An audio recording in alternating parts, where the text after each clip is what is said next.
Star उत्सव पर देखिए आपके चहीते शोज अब से डीडी फ्री डिश पर।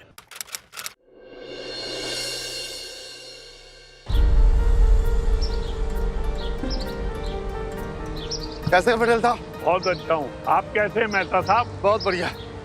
एक चाय पिलाना। ठीक है पप्पा। अरे थके क्या? ऊनी आवाज निकले हवे। શું કરો છો?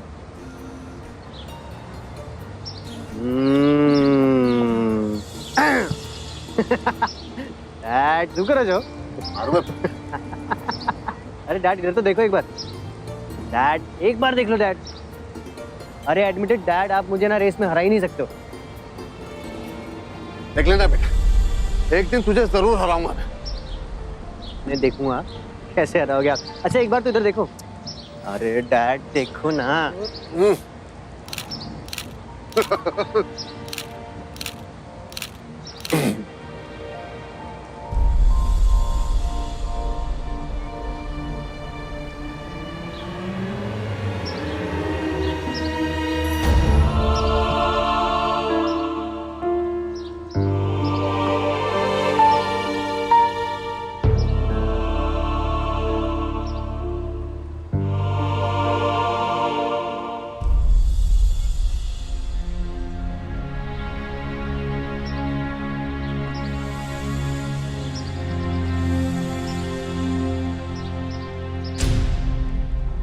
Dad come on, it's a shortcut. Dad come on. जय, कहाँ जा रहे हो? रास्ता ऊपर खावड़ है। डैड एक बार नए रास्ते पे चल के तो देखो, न जाने लाइफ आपको कहाँ पर ले जाए। Come on dad. जय, डैड एनर्जी, कम ऑन। अच्छा रुक, मैं भी आ रहा हूँ। आ जाओ आ जाओ।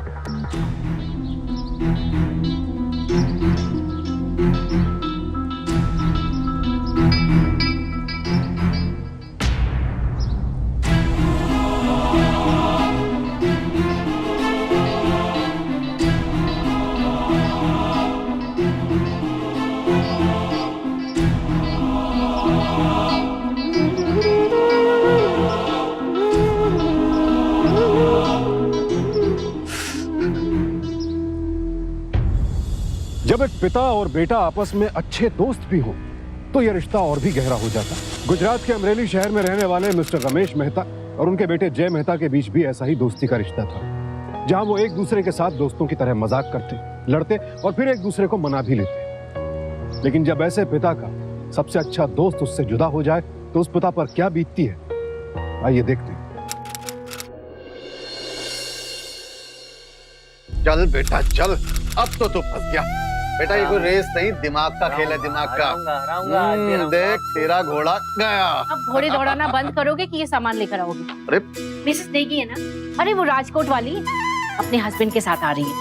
बहुत दिनों से कह रही थी आने का, तो मैंने उससे कह दिया कि आ जाओ। और पता है उसकी बेटी भी आ रही है। उसकी बेटी वो दिल्ली में पढ़ती है ना।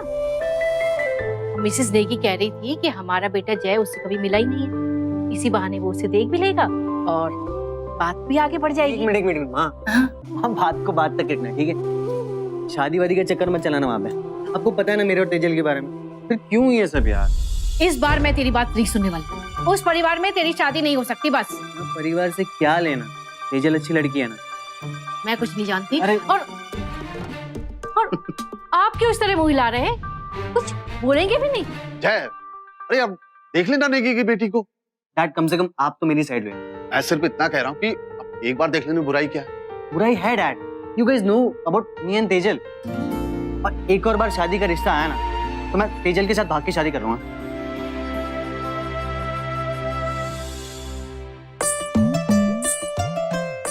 गुस्से में बिल्कुल तुम्हारी जैसा है ना। वैसे भी अगर भाग के शादी कर लेगी तो जाएगा कहाँ? आएगा तो घर ही में ना। मेरी मॉम को नहीं जानती हो, शादी की बात तुम्हारी और मेरी मॉम की खूब जमेगी। शादी होगी तब ना। यार फिर नेगेटिव सोच। तो मैं अब क्या कहूँ जय, तुम जानते हो ना भैया को, वो मेरी शादी किसी बड़े बिजनेसमैन से करवाना चाहते हैं और तुम सीए बनना चाहते हो। तुम्हारी और उनकी सोच कभी मैच नहीं करेगी और हम दोनों ऐसे ही छुप छुप के मिलते रहेंगे। शादी तो हम दोनों की एक दूसरे से ही होगी। वो तो मैं पिछले 3 साल से सुन रही हूँ। बाबू तो कुछ दिन और सब लो, ठीक है? जल्दी ना मेरी नौकरी लग जाएगी, उसके बाद कोई टेंशन नहीं है। ओह नो, भैया का फोन फोन। अगर उन्हें पता चला मैं शालिनी के नहीं तुम्हारे साथ हूँ ना तो जान ले लेंगे मेरी। बात तो करो। जी भैया, मैं बस रास्ते में ही हूँ, 15-20 मिनट में पहुंच जाऊंगी। जी भैया, बस आ रही हूँ जी। ओ नो, तुम जानते नहीं हो भैया को, उनका कोई भरोसा नहीं। मैं तो जा रही हूँ। अरे तुम्हारे भैया की ना कसम से, ये तो मैं शराफत में चुप बैठा हूँ, नहीं तो। तुम ना बस बातें ही बनाते रहो, अब मेरी शादी कहीं और हो जाएगी। अरे तेजल, अरे सुन तो यार तेजल।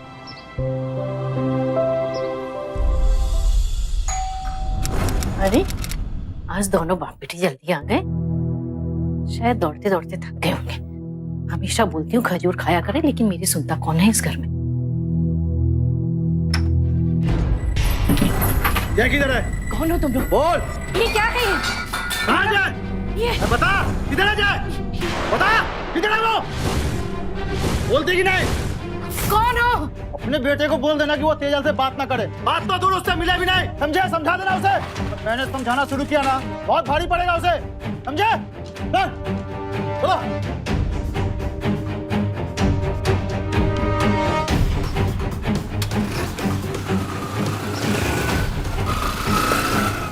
अरे ये लोग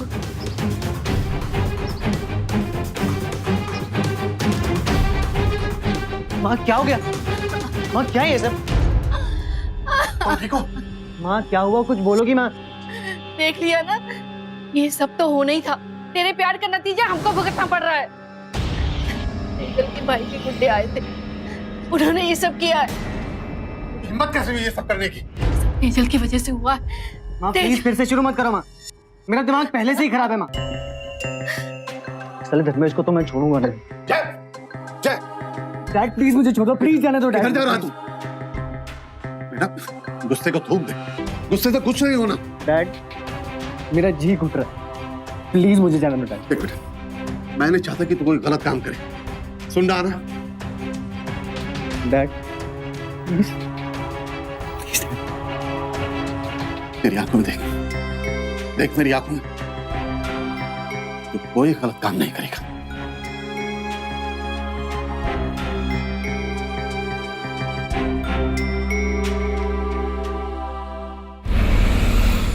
यार डैड मैं आ जाऊंगा। हाँ पापा मैं आ जाऊंगा, आप प्लीज पहले माँ को समझाओ। अरे तेरी माँ को मैंने समझा दिया है, तो बस घर आ जा, अपना गुस्सा थूक दे। मैं आ जाऊंगा, मैं आपसे बाद में बात करता हूँ।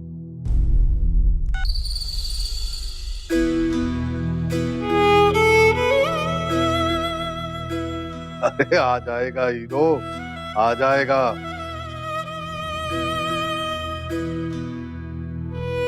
जय का फोन लग ही नहीं रहा।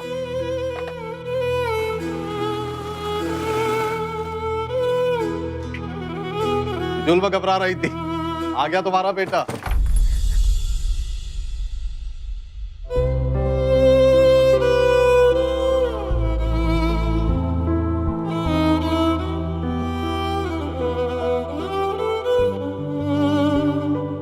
जय की बाइक नहीं थी।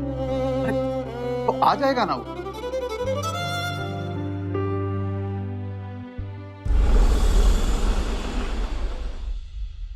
तुम ना बेकार में घबरा रही हो, जाओ खाना लगाओ, देखना खाना लगते ही वो आ जाएगा।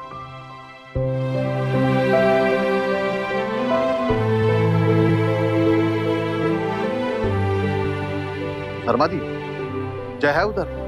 नहीं आया? अमित भाई, जय गया था आपके उधर? नहीं गया? राहुल बेटा जय है वहां? अंकल जय तो नहीं है यहाँ पे। नहीं है? नहीं, मुझे लगा कि वो शायद तुम्हारे पास हो। जी अंकल वो मेरे साथ ही था, लेकिन कुछ घंटे पहले वो यहाँ से चला गया है। आपका फोन आया था, उसके बाद फिर तेजल का फोन आया और वो बात करते करते चला गया यहाँ से।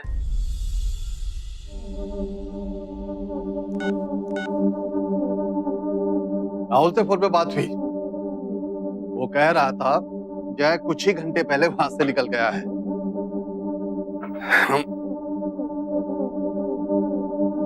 तेजल से फोन में बात कर रहा था। ये दोनों भाग तो नहीं गए? कैसी बात करती हो? जय ऐसा काम नहीं कर सकता है। हाँ, गुस्से में उसने जरूर कुछ कह दिया होगा, लेकिन वो ऐसा कभी नहीं करता। जय ने तेजल के साथ भाग जाने की बात कही जरूर थी, लेकिन जितना मिस्टर मेहता अपने बेटे को जानते और समझते थे, उन्हें उम्मीद थी कि उनका बेटा ऐसा कदम कभी नहीं उठाएगा। लेकिन जिस तरह से जय और उसकी मां के बीच बहस हुई थी, और जय जितना अपनी और तेजल की शादी को लेकर परेशान था, उससे मिस्टर मेहता के अंदर कहीं ना कहीं ये डर पैदा हो गया था कि वाकई कहीं जय ने ऐसा कदम उठा तो नहीं लिया। आखिर कहां था जय? क्या वाकई वो तेजल के साथ कहीं भाग गया था, या बात कुछ और थी? देखो धर्मेश, जय काफी देर तक घर नहीं लौटा है। मुझे लगता है वो और तेजल शायद भाग गए। हमें चलकर उन्हें ढूंढना चाहिए, समझाना चाहिए। वैसे भी लड़ाई करके आज तक किसी का कोई फायदा नहीं हुआ। तू पागल हो गया है क्या बुड्ढे? हाँ? तेरा बेटा मेरी बहन को भगा कर लेकर जाए, जान नहीं ले लूंगा उसकी अगर उसने ऐसा सोचा भी तो। और रही बात मेरी बहन की, तो वो बिल्कुल महफूज है। बिल्कुल महफूज? हाँ, नहीं आ रहा।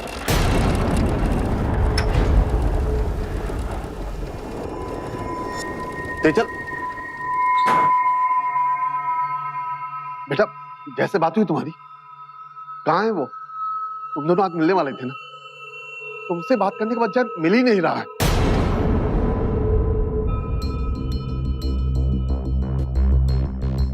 बेटा बताओ जय कहाँ है? कुछ तो बोलो, कहाँ है जय? तेजल को अंदर लेकर जाओ। तेजल, तुम बेटा, तुम्हारी क्या बात हुई जैसे? तेजल, तेजल बताओ जय कहाँ है? तेजल, कहाँ है मेरा बेटा? मुझे क्या पता तेरा बेटा का? अगर तूने मेरे बेटे के साथ कुछ भी गलत किया ना, तो उसका अंजाम बहुत बुरा होगा धर्मेश, याद रखना। तू पागल हो गया है क्या? मैंने तेरे बेटे के साथ कुछ नहीं किया है, समझा? तेरा बेटा के डर के मारे भाग गया होगा। अच्छा हुआ मेरी बहन का पीछा छूटा, और अब तू भी अपनी ये नाटक बनकर और निकल यहां से, समझा?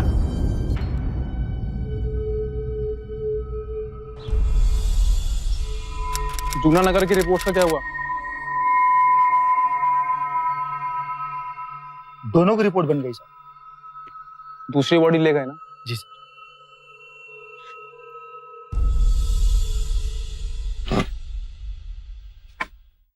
साहब, ये मेरा बेटा जय मेहता,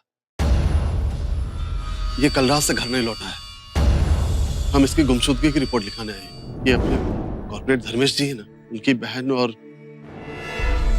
मेरा बेटा, मतलब ये एक दूसरे को बहुत पसंद करते थे साहब, शादी करने वाले भी थे, लेकिन धर्मेश जी अपनी बहन की शादी कहीं और करना चाह रहे हैं। और हमको लगता है कि धर्मेश जी ने ही हमारे बेटे के साथ कुछ किया है। तो आपका पूरा शक धर्मेश पे है? जी। देखिए, हम आपके बेटे की मिसिंग रिपोर्ट्स लिख रहे हैं और उसकी छानबीन भी करेंगे। आप बेफिक्र रहें, वो जहां कहीं भी हम उसको ढूंढ निकालेंगे।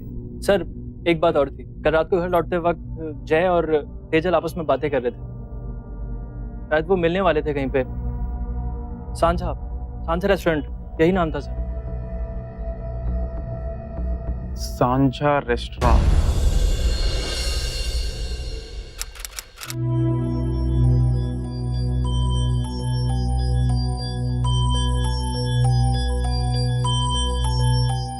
बस स्माइल करो ना।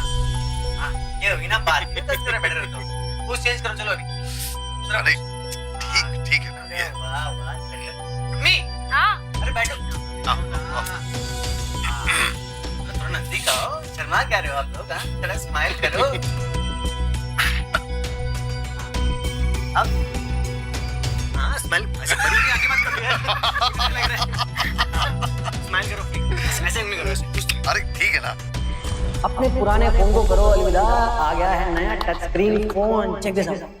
अरे देखो इस डब्बे में। अरे छोड़ो, देखो इसमें, देखो मैं आपको सिखाता हूँ। अरे मैं इसे चलाऊंगा कैसे? ना यहाँ पर टेंशन मत लो। क्या कीपैड के पीछे टच स्क्रीन फर्स्ट क्लास।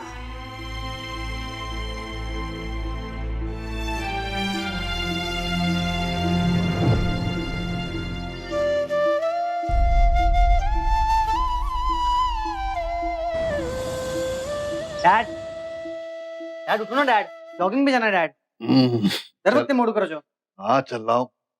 तो रेडी है? अरे हूँ तो ऑलवेज रेडी, चलो लेट्स गो। चल।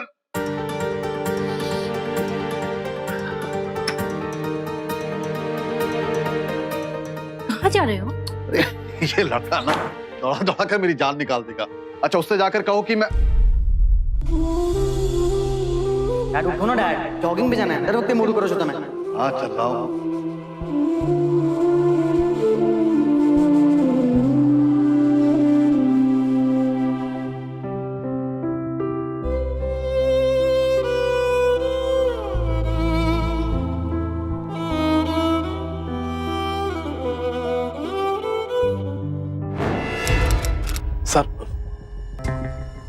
सर साहब कुछ पता चला मेरे बेटे के बारे में?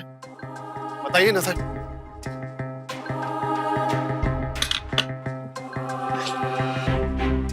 देखिए, हमने सांझा रेस्टोरेंट में छानबीन की, वहां पर किसी ने भी जय को नहीं देखा। लेकिन आपने धर्मेश से पूछताछ की? साहब उससे पूछे ना कि मेरा बेटा कहाँ है, उसी ने कुछ किया है मेरे बेटे के साथ।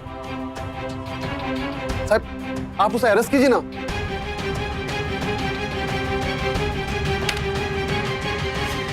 बिना सबूत के हम किसी को अरेस्ट नहीं कर सकते, और वो शहर के एक इज्जतदार आदमी है। बिना सबूत के आप उन्हें बदनाम नहीं कर सकते। हमें हमारा काम करने दीजिए, हम ढूंढ रहे हैं आपके बेटे को। जय को गुमशुदा हुए 4 दिन बीत चुके थे, मगर पुलिस अब तक उसके बारे में कुछ भी पता नहीं लगा पाई थी। लेकिन मिस्टर मेहता ने ठान लिया कि जब तक उनके बेटे की कोई खबर नहीं मिलती वो पुलिस स्टेशन से नहीं हिलेंगे। मिस्टर मेहता हर रोज इसी उम्मीद के साथ पुलिस स्टेशन आते कि उनके बेटे की कोई खबर तो मिलेगी, और हर रोज उनकी उम्मीद तोड़ दी जाती। उधर मिसेस मेहता भी घर पर हर दिन अपने बेटे की खबर मिलने का इंतजार करती, लेकिन उन्हें भी बस मिस्टर मेहता की थकी और उदास नजरों का ही सामना करना पड़ता।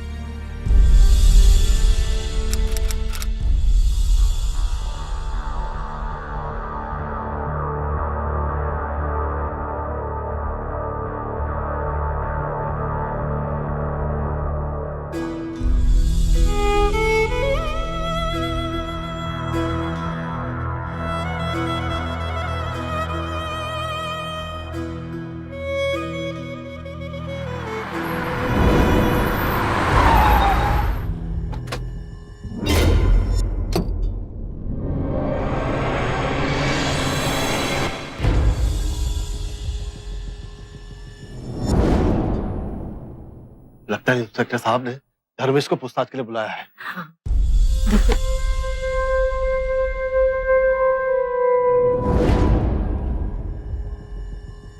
अरे आप लोग अंदर क्यों जा रहे हैं? चलिए बाहर, चलिए बाहर।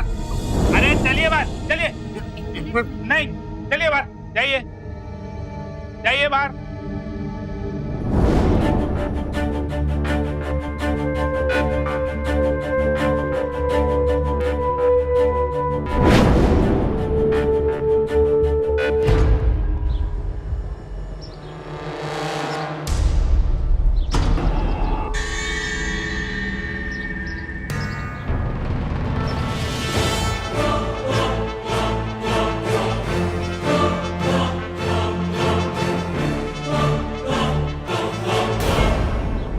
औकात है आप।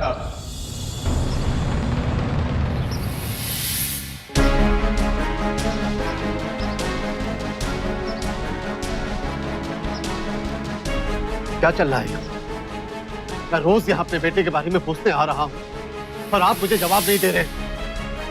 आप अपना काम नहीं कर रहे। देख रहा हूँ मैं, सब देख रहा हूँ। आप इस तरीके से मेरे सर पे बैठेंगे तो पुलिस अपना काम कैसे करेगी? तो बहुत हो गया आपका, चाहिए अब यहाँ से। हमें हमारा काम करने दीजिए। इतने दिनों से धरना लगा रखा है।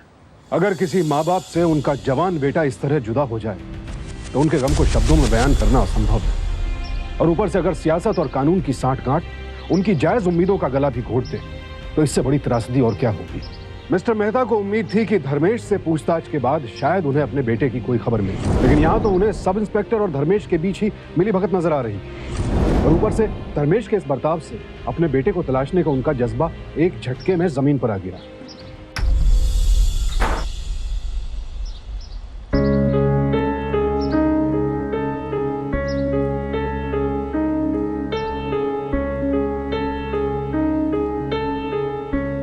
कहाँ जा रहे हैं?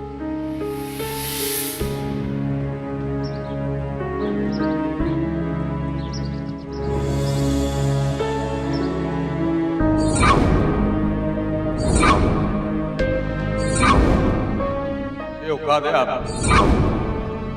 हमें हमारा काम करने दीजिए। इतने दिनों से धरना लगा रखा है। इस बार के चुनाव में हमें कोई लापरवाही नहीं चाहिए, समझ गए?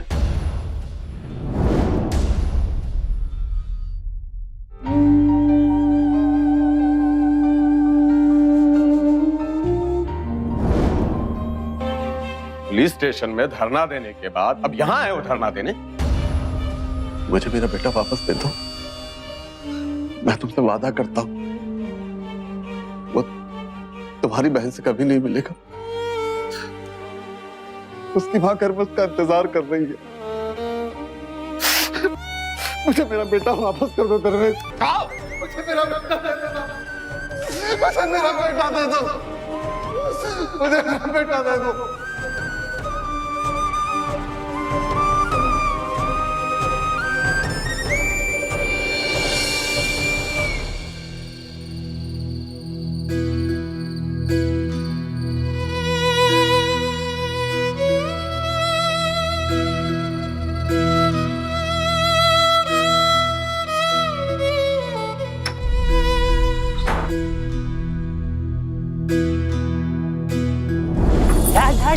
क्या कर रहे हो आप?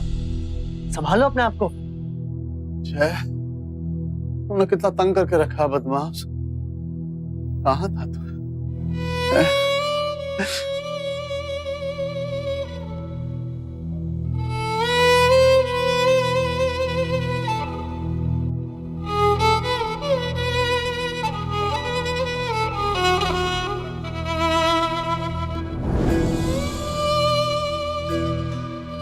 कोई हमारी मदद नहीं करेगा। हमें खुद ही ढूंढना होगा अपने बेटे को। खुद ही ढूंढना होगा जय को। मैं सारा शहर छान मारूंगा, अपने बेटे को वापस लाऊंगा। अपने बेटे को मैं जरूर वापस लाऊंगा।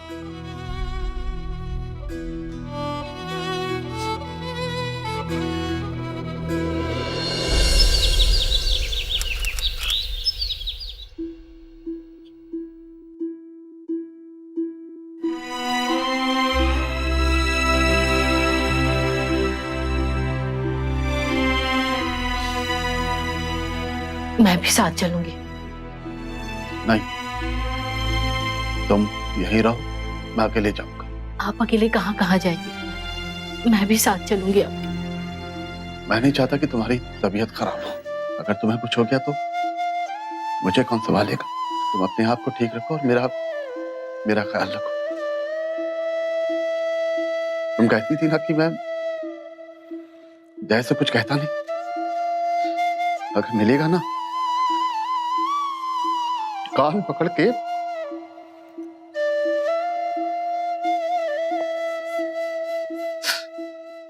ऐसे कैसे छोड़ के जा सकता हुआ मैं?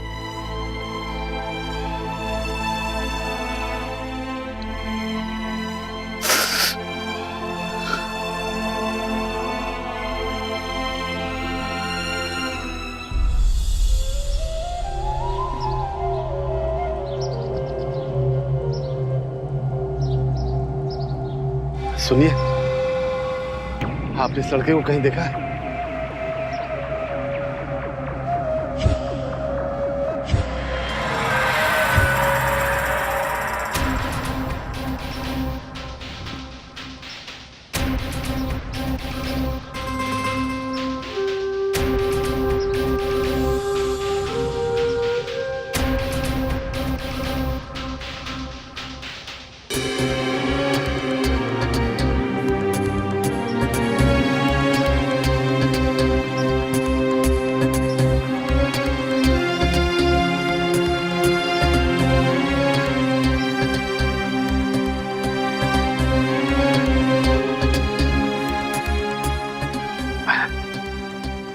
सुनिए, आपने इस लड़के को कुछ दिन पहले यहां देखा था, किसी से लड़ते झगड़ते हुए। जी नहीं। आंख से देखिए। नहीं, मैंने पहले कभी नहीं देखा। I'm sorry।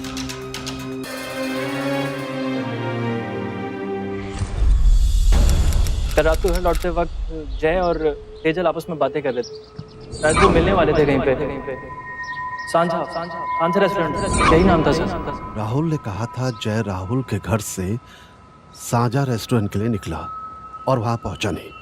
इसका मतलब है वो बीच में ही कहीं।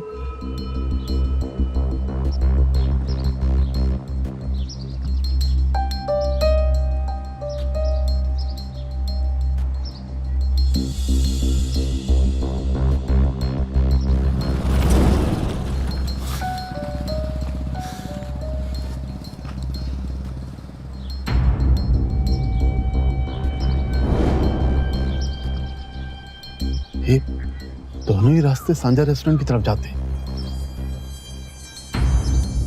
डैड एक बार नए रास्ते पे चल के तो देखो, न जाने लाइफ हमको कहां पर ले जाए। Come on dad.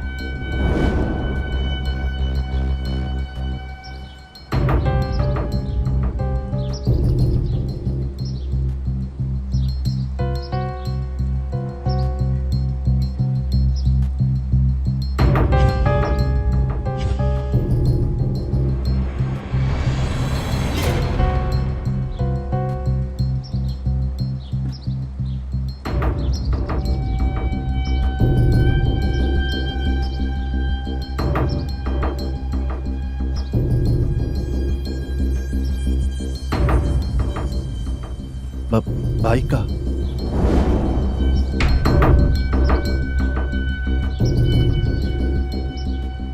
सुनिए, आपने कुछ दिन पहले इस लड़के को यहाँ से बाइक पे जाते हुए देखा था क्या? साहब एक छोकरे को तो देखा था, पर चौकस नहीं बोल सकता कि यही था। उस रात को बहुत जोरदार टक्कर हुई थी। वो गाड़ी की आवाज़ आ रही थी, मैं घबरा गया। वहाँ भागकर देखा तो एक मोटरसाइकिल पड़ी है, में एक छोकरा पड़ा है। अब वो मर गया था कि जख्मी था मुझे नहीं मालूम। उसको उठाने की कोशिश की तो मैं सोचा गांव वालों को मदद के लिए बुला लूं तो इसकी कुछ मदद हो जाएगी। जब गांव वालों को वापस लेकर आया तो उधर मोटरसाइकिल भी नहीं थी, ने छोकरा भी नहीं था, दोनों ही गायब हो गए। पता नहीं किसने गायब कर दी। देखिए उस सड़क पर हफ्ते पहले कोई भी एक्सीडेंट नहीं हुआ है, और ये जो आप मुझे टूटे हुए शीशे दिखा रहे हैं, हो सकता है किसी पुराने एक्सीडेंट के हो। साहब आप एक बार चलकर देखिए तो सही। आपको क्या लगता है हम यहाँ पे अपना काम नहीं कर रहे हैं क्या? अरे हमारी पुलिस 24 घंटे वहाँ गश्त पे होती है, कुछ हुआ होता तो हमको जरूर मिलती रिपोर्ट। साहब अगर हमें अपना काम करने चाहिए। एक्सीडेंट ऐसे कैसे हो सकता है? घबराओ मत, अगर उसका एक्सीडेंट हुआ है तो उसका इलाज किसी हॉस्पिटल में जरूर चल रहा होगा। हम ढूंढ निकालेंगे उसे, सारे हॉस्पिटल में जाएंगे। तुम चिंता मत करो, हम अपने जय को जरूर वापस लाएंगे।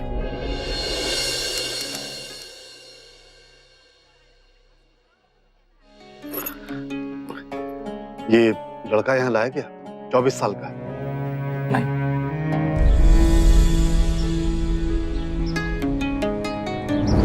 इस लड़के को देखा? नहीं।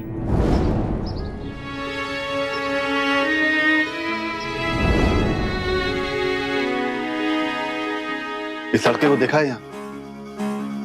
नहीं साहब, लेकिन एक बार आप मुर्दा घर में जाके देखिएगा, शायद कोई।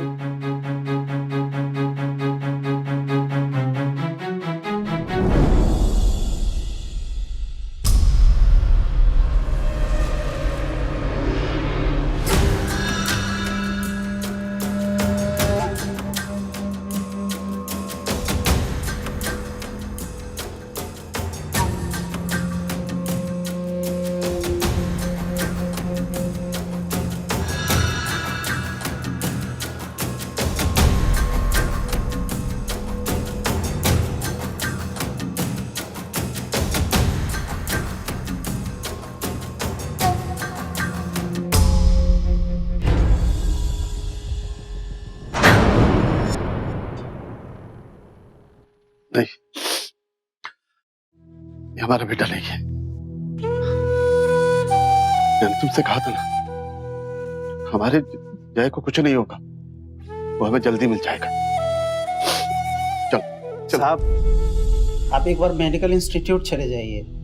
कभी कभी कुछ लाशें जो लावारिस होती हैं वहाँ स्टडी के लिए ले जाई जाती हैं, तो आप एक बार वहाँ जरूर चले जाइए। देखिए, यहाँ तो लावारिस बॉडीज आती है या फिर डोनेटिव, और ये सारी बॉडीज लीगल फॉर्मेलिटीज कंप्लीट करने के बाद यहाँ लाई जाती है। तो ऐसा हो ही नहीं सकता कि कोई बॉडी बिना शिनख्त के यहाँ लाई गई हो। साहब, एक बार हमें देख लेने दीजिए ना, हम संतुष्ट हो जाएंगे। मैं आपके हाथ जोड़ता हूँ साहब। ठीक है, लेकिन जल्दी कीजिए। एक्चुअली हमें परमिशन नहीं है, लेकिन आपकी संतुष्टि के लिए मैं आपको बॉडीज दिखाता हूँ।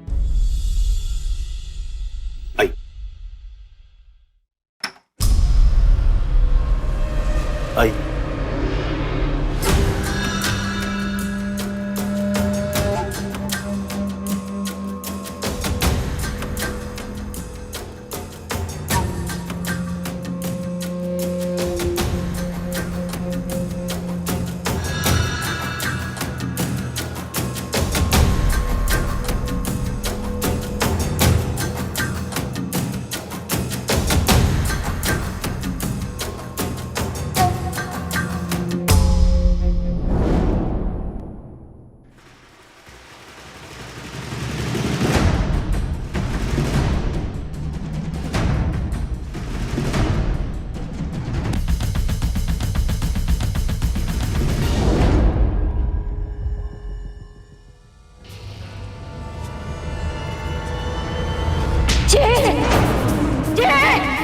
जय बेटा, ये क्या हुआ मेरे बेटे को? देखो, जय उठ जाओ बेटा, उठ जाओ बेटा। संभाल नहीं अपने आप को। यही हमारा बेटा है, हम इसे यहाँ से ले आएंगे। मेहता जी, हम ऐसा नहीं कर सकते। अभी बॉडी हमारे इंस्टीट्यूट की हो गई, हमारे लिए बॉडी आपको देना नियम के खिलाफ है, और अब हमारे स्टूडेंट इस बॉडी के साथ। क्या बोल रहे हैं आप? ये मेरा बेटा है, क्या नाम है इसका? मैं इसका अंतिम संस्कार करना चाहता हूँ साहब। तो ये कहाँ से अनएथिकल है, कहाँ से इलीगल है? ये मेरा बेटा है सर। देखिए, ये बॉडी यहाँ एक लावारिस लाश के तौर पर लाई गई। कौन कहता है लावारिस है? कौन कहता है लावारिस है? इसका बाप आपके सामने खड़ा है। पुलिस की रिपोर्ट है हमारे पास। पुलिस ये बॉडी यहाँ लेकर आई थी। पुलिस? जय का शव लावारिस कैसे हो सकता था? क्या पुलिस या मेडिकल इंस्टीट्यूट से कोई भूल हुई थी? एक पिता के जवान बेटे का शव उसके सामने था। वो बिलक बिलक कर उसे अपने साथ ले जाने की विनती कर रहा था, और उनसे कहा जा रहा था कि अब उनके बेटे का मृत शरीर मेडिकल इंस्टीट्यूट के स्टूडेंट्स की पढ़ाई के काम आएगा। यानी अब वो अपने बेटे का अंतिम संस्कार नहीं कर सकते थे, बल्कि उसके मृत शरीर को चीरा फाड़ा जाएगा। जय के गुमशुदा होने के 12 घंटों के भीतर ही मिस्टर मेहता पुलिस स्टेशन गए और उसकी गुमशुदगी की रिपोर्ट दर्ज करवाई थी। उसकी फोटो भी दी थी। तो फिर जय के शव को लावारिस कैसे समझा गया? क्या इस सब के पीछे कोई गुत्थी थी, कोई साजिश, कोई रहस्य? देखिए इसको, एक लावारिस लाश है ये, इसकी कोई शिनाख्त नहीं हुई थी, इसलिए हम इसको यहाँ ले आए। कैसी बात कर रहे हैं आप? मैंने रिपोर्ट लिखवाई है और इतने दिनों से मैं पुलिस के चक्कर लगा रहा हूँ। आप कैसे कह सकते हैं कि आपका बेटा है? ना कोई आई कार्ड मिला, ना कोई मोबाइल फोन, और यहाँ तक कि इसका चेहरा तक पहचान में नहीं आ रहा है। ये देखिए, ये इसका फोटो है।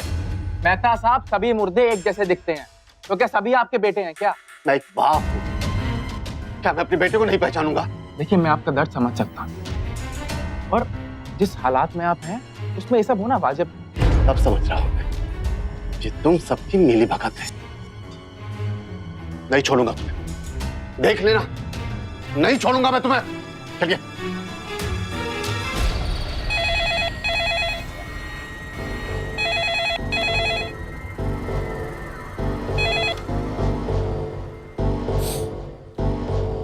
हेलो, सुन बुड्ढे, बेटा तो मर गया तेरा, उसकी लाश लेने के पहले तू भी मरेगा, समझा?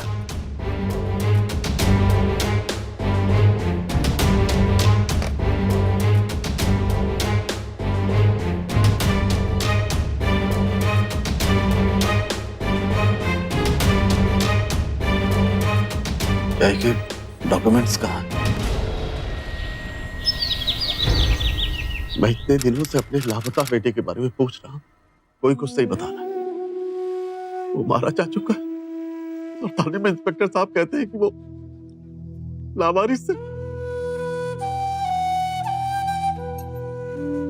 ये देखिए साहब, ये राशन कार्ड, ये उसकी degree, date of birth certificate,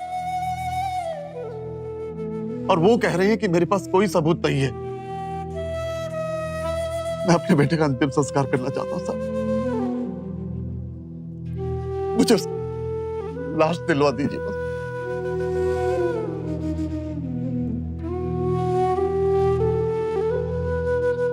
देखिए, हमारे सब इंस्पेक्टर से कोई भूल हो गई होगी, और ऐसे केसेस में कभी कभी हो जाता है। आप चिंता मत कीजिए, इसकी छानबीन मैं खुद करूंगा। कोई भूल नहीं हुई है और आप छानबीन मत करवाइए। मुझे मेरे बेटे की बॉडी चाहिए, और अगर आप आश्वासन दे रहे हैं ना, तो अब मेरे पर हिम्मत नहीं बची, नहीं बची। आप जानते हो, आप पुलिस पे इल्जाम लगा रहे हो। आपके पास कोई सबूत है?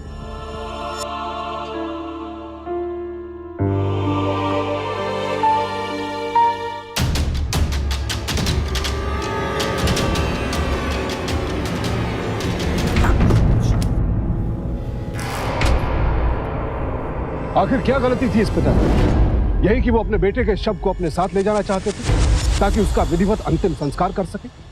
आखिर कौन सा सिस्टम, कौन सी व्यवस्था थी ये जिससे उन्हें इस तरह से जूझना पड़ रहा है? और कौन लोग थे इस सिस्टम में जहां एक बुजुर्ग को धमकी भरे फोन आ रहे थे, उनके साथ इतना भद्दा बर्ताव किया जा रहा है?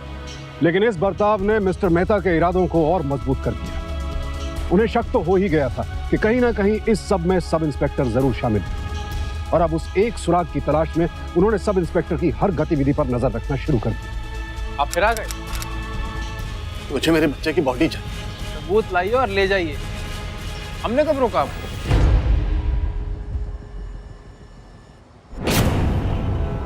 सुनो, वो पटेल वाले केस की फाइल लाओ।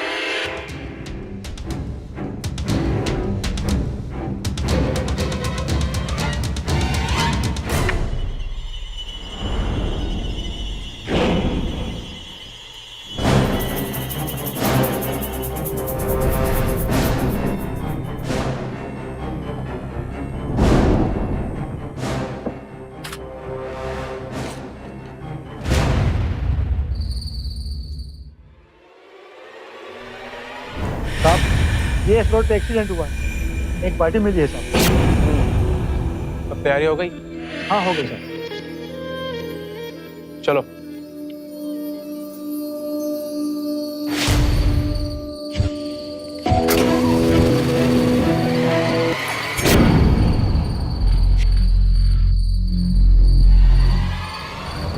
इसका पॉकेट चेक करो, लेके जाओ इसको, सब कुछ निकालो इसके पॉकेट में पूरा।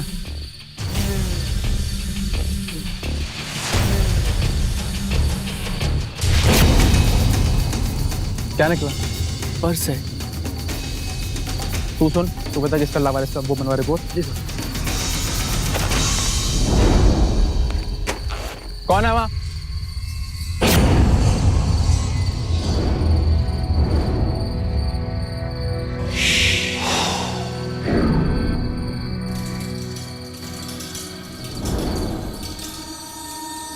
चलो। देखिए, हम आपके बेटे की मिसिंग रिपोर्ट्स लिख रहे हैं, उसकी छानबीन भी करेंगे। देखिए, हमने सांझा रेस्टोरेंट में छानबीन की, वहाँ पर किसी ने भी जय को नहीं देखा। हमें हमारा काम करने दीजिए। देखिए, कुछ सड़क पर हफ्ते पहले कोई भी एक्सीडेंट नहीं हुआ है। आप कैसे कह सकते हैं कि आपका बेटा है?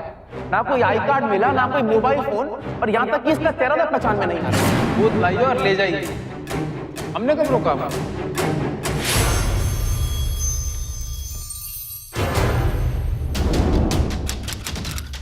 इसका पॉकेट चेक करो, लेके जाओ इसको, सब कुछ निकालो इसके पॉकेट में पूरा। क्या निकला? बस है। तू सुन, सुबह तक इसका लावारिस का वो बनवा रिपोर्ट। जी सर। कार्ड वार्ड निकाले। मिस्टर मेहता के वीडियो ने पूरे प्रशासन की नींव हिलाकर रख दी है। सर, आपको इस बात का जवाब देना होगा। सर, आप लोगों को जवाब देना होगा। सर, जवाब दीजिए। सर, प्लीज सर, जवाब दीजिए। हमें जाने दो। सर, जवाब प्लीज हमें जवाब चाहिए इस बात का। हमें आने जाने दो। हमें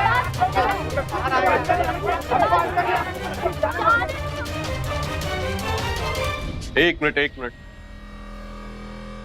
हम पहले ही कह चुके हैं, इसमें हमारा कोई हाथ नहीं। हम पुलिस के काम की निंदा करते हैं। हमें अफसोस है मेहता साहब के बेटे की मौत का।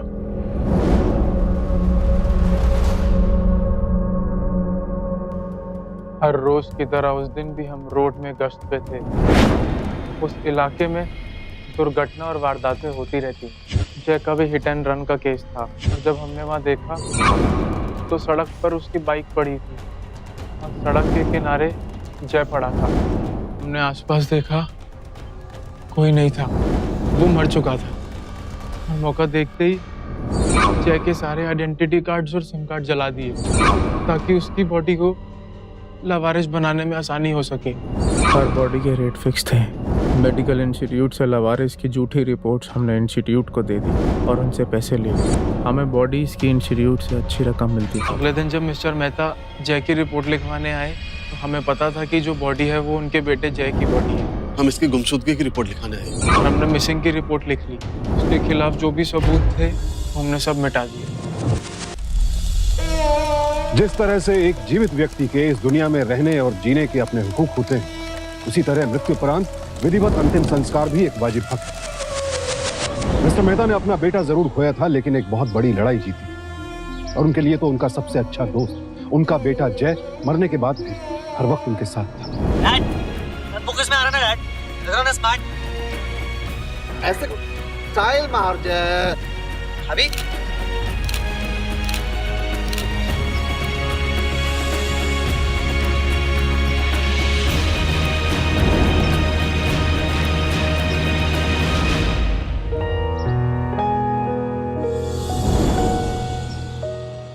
बॉडी डोनेशन और बॉडी स्नैचिंग, ये दोनों बिल्कुल अलग अलग चीजें हैं। डोनेशन यानी दान व्यक्ति स्वेच्छा से करता है और ये एक बहुत अच्छी व्यवस्था है जहां मृत्युपरांत व्यक्ति का शरीर और उसके अंग दूसरों के काम आते हैं। लेकिन जय का केस बॉडी स्नैचिंग का था, जहां खुद पुलिस एक घिनौनी कालाबाजारी कर रही थी, शवों का व्यापार।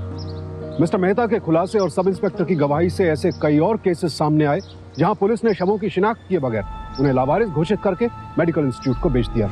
वहीं इस कालाबाजारी में लिप्त मेडिकल इंस्टीट्यूट के एडमिनिस्ट्रेटिव स्टाफ के 2 लोगों को transplantation of human organs act 1994 के सेक्शन 19 और आपराधिक षड्यंत्र के लिए आईपीसी की धारा 120B के तहत 7 साल कैद और 20-20 हजार रुपए जुर्माना भरने की सजा सुनाई गई। मेडिकल इंस्टीट्यूट के डॉक्टर रूपेश मनिहार को transplantation of human organs act के सेक्शन 18 के तहत 2 साल के लिए मेडिकल काउंसिल से निष्कासित कर दिया गया और आपराधिक षड्यंत्र के लिए आईपीसी की धारा 120B के तहत 2 साल कैद की सजा भी सुनाई गई। सब इंस्पेक्टर दिनेश शाह और उनके 2 सहयोगी हवलदारों को एक्सीडेंट केसेस की ठीक से जांच पड़ताल न करके अपनी ड्यूटी से बेईमानी करने के आरोप में आईपीसी की धारा 166 और 119, आपराधिक षड्यंत्र के लिए धारा 120B, शवों के व्यापार के लिए transplantation of human organs act 1994 के सेक्शन 18 और भ्रष्टाचार के आरोप में आईपीसी की धारा 161 और प्रिवेंशन ऑफ करप्शन एक्ट 1988 के सेक्शन 7 के तहत 7.5 साल कैद की सजा सुनाई गई। न जाने मिस्टर मेहता जैसे कितने पिताओं ने अपने बच्चों को यूं ढूंढने की कोशिश की होगी। आज इंसान अपने फायदे के लिए जीवित व्यक्ति का इस्तेमाल तो करता ही है, लेकिन अब उसका लालच इतना बढ़ चुका है कि वो शवों को भी नहीं बख्शता है। बेशक इस मामले में कुछ भ्रष्ट पुलिसकर्मियों ने कानून की वर्दी को दागदार किया, लेकिन इस घटना की वजह से पूरे पुलिस महकमे को कटघरे में खड़ा किया जाए, ये उचित नहीं। देश भर में ईमानदारी से अपनी ड्यूटी निभा रहे पुलिसकर्मी कुछ घटिया वर्दीधारियों की वजह से बदनाम हो, ये गलत होगा। सावधान रहें, सतर्क रहें, सुरक्षित रहें। इसी प्रार्थना के साथ अब मैं सुशांत सिंह आपसे विदा लेता हूं। फिर मुलाकात होगी ऐसी एक और सत्य घटना के साथ। देखते रहें सावधान इंडिया, इंडिया फाइट्स बैक।